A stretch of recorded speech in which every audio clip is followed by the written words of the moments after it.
Honorable député Abdou Mbow, vous avez la parole.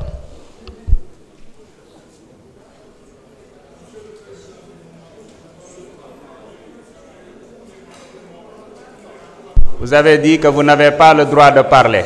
Vous avez répondu. Honorable, vous avez la parole. Respectez au moins votre collègue qui doit prendre la parole. S'il vous plaît, s'il vous plaît, s'il vous plaît, s'il vous plaît. Allez-y, honorable. Merci, Monsieur le Président, Monsieur le ministre de la Justice, Monsieur le ministre chargé des relations avec les institutions, mes chers collègues. Monsieur le Président, je suis contre cette forfaiture qu'on veut faire aujourd'hui parce que, Monsieur le Président, d'abord, c'est la première fois dans l'histoire politique du Sénégal ñuy lever immunité parlementaire et député bureau bi yépp nekk benn groupe parlementaire. C'est la première fois. S'il vous plaît, tout le bureau, lors de la levée de l'immunité parlementaire de Ousmane Sonko, le bureau, le premier vice-président, c'est votre actuel ministre de l'Éducation nationale, Guirassy. Et je vous rappelle, monsieur le garde des Sceaux,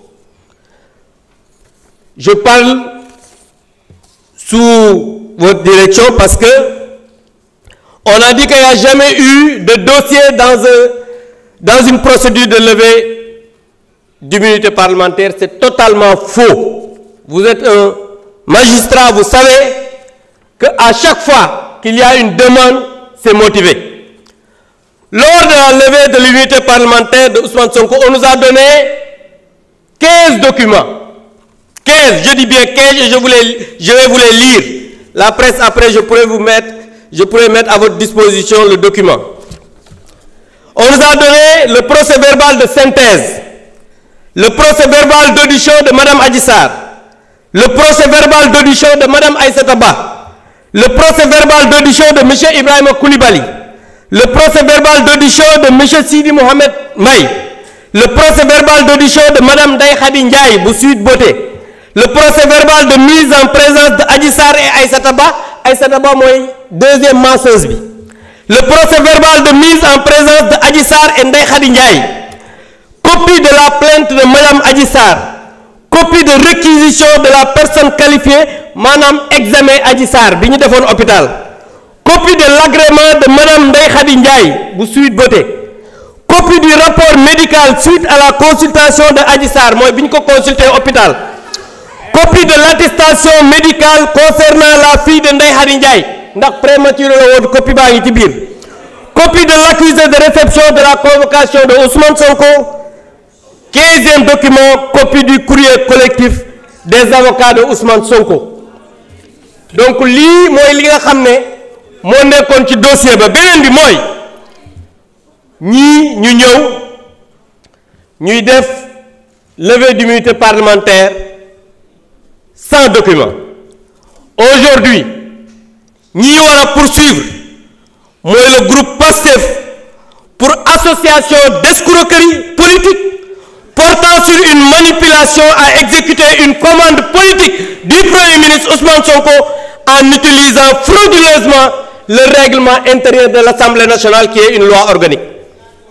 Monsieur le ministre, Ousmane Sonko moo wax ne Farba Ngom dootul bokk ci élection fii ci Sénégal. Tey ñu ñëw ne dañ koy jël def une manipulation pour le livrer à la justice, mais tout à l'heure madame la présidente l'a dit.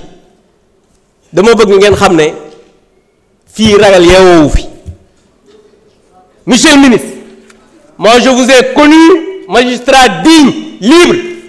Ousmane Sonko moo wax ne vous n'êtes pas un homme libre parce que yow autorité politique nga, su la waxee jàppal diw da nga koy jàpp. Loolu moom moo ko wax. Moom moo wax ne su la waxee ne jàppal diw, vous êtes obligé d'appliquer d'appuyer le procureur mu poursuivre cette personne. C'est lui qui l'a dit, alors que bi ngay liggéey nekk magistrat di prêter serment mi ngi jàng. Loolu nag je pense que Sénégalais en jugeront. En tout cas, ce qui est en train d'être fait, c'est une escroquerie politique. Et pour l'affaissement de l'Assemblée nationale, nous ne pouvons pas participer à ça. Et je demande à mes collègues de se retirer pour ne pas participer à cette mascarade. Je vous remercie. Djeredjef, non, vous n'avez pas la parole. Vous n'avez pas la parole. Vous n'avez pas la parole. Vous n'avez pas la parole. Honorable Mben Faye, asseyez-vous, vous n'avez pas la parole. Le débat est clos.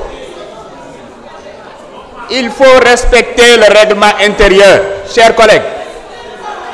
Chers collègues, honorable One, chers collègues, nous avons toujours tenu à respecter le règlement intérieur. Continuons à respecter le règlement intérieur.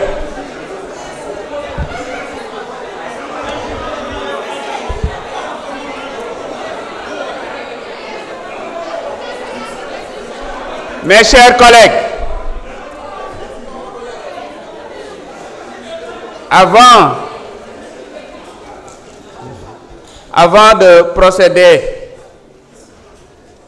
à la mise aux voix, je voudrais juste m'assurer que tous les députés ont bien inséré leur carte et que tous les députés ont pu intégrer la réunion.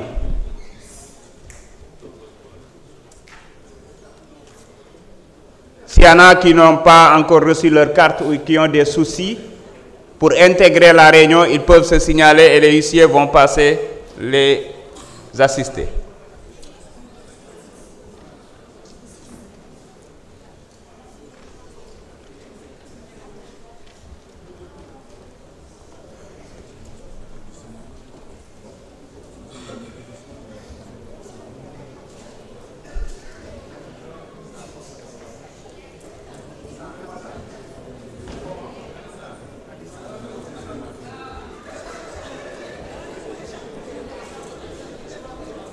Est-ce que tout le monde a reçu sa carte?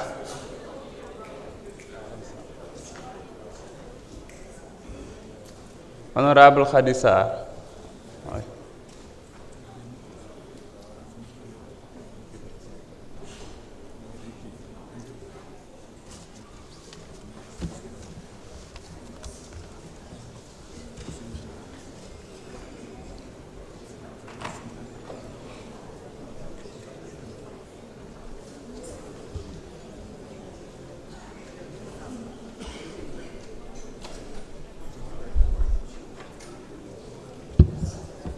Est-ce que tout le monde a pu intégrer la réunion?